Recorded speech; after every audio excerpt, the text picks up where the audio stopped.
સુરતમાં થેલેસેમિયાગ્રસ્ત બાળકો માટે ભેસ્તાન પોલીસ મથક ખાતે બ્લડ ડોનેશન કેમ્પ યોજાયો હતો। સુરતના ધારાસભ્ય અને ગૃહ રાજ્યમંત્રી હર્ષભાઈ સંઘવીની પહેલ હેઠળ થેલેસેમિયા બાળકો માટે બ્લડ ડોનેશન કેમ્પનું ભેસ્તાન પોલીસ સ્ટેશન ખાતે આયોજન કરાયું હતું। સુરતના કમિશનરના આદેશથી ડીસીપી ઝોન શો રાજેશ પરમારની હાજરીમાં ભેસ્તાન પોલીસ સ્ટેશન ખાતે પોલીસ ઇન્સ્પેક્ટર ગામી તેનાને શો હેઠળ બ્લડ કેમ્પનું આયોજન કરાયું હતું। પોલીસ જવાનો અધિકારીઓ સાથે સ્થાનિકોએ રક્તદાન કરી રક્તદાન જ મહાદાનના સૂત્રને સાર્થક કર્યું છે। ગૃહ રાજ્યમંત્રી શ્રી હર્ષ સંઘવી સાહેબનું એક આહવાન હતું કે થેલેસેમિયાગ્રસ્ત જે નાના બાળકો છે એમને બ્લડની કમી ન રહે। આ આહવાનને આગળ ધપાવતા પોલીસ કમિશનર શ્રી અનુપમસિંહ ગેહલોત સાહેબ, સેક્ટર 2 શ્રી ડામોર સાહેબ એના માર્ગદર્શન હેઠળ આજે ભેસ્તાન પોલીસ સ્ટેશનમાં બ્લડ ડોનેશન કેમ્પનું આયોજન કરવામાં આવ્યું છે।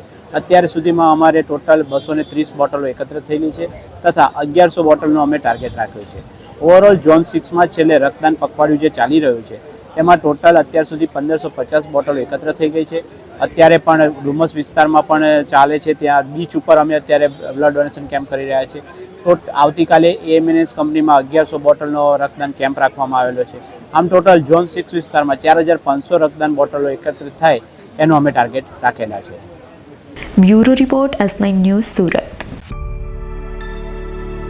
અમારી તમામ માહિતીથી અપડેટ રહેવા માટે જોડાયેલા રહો S9 ન્યૂઝ સાથે।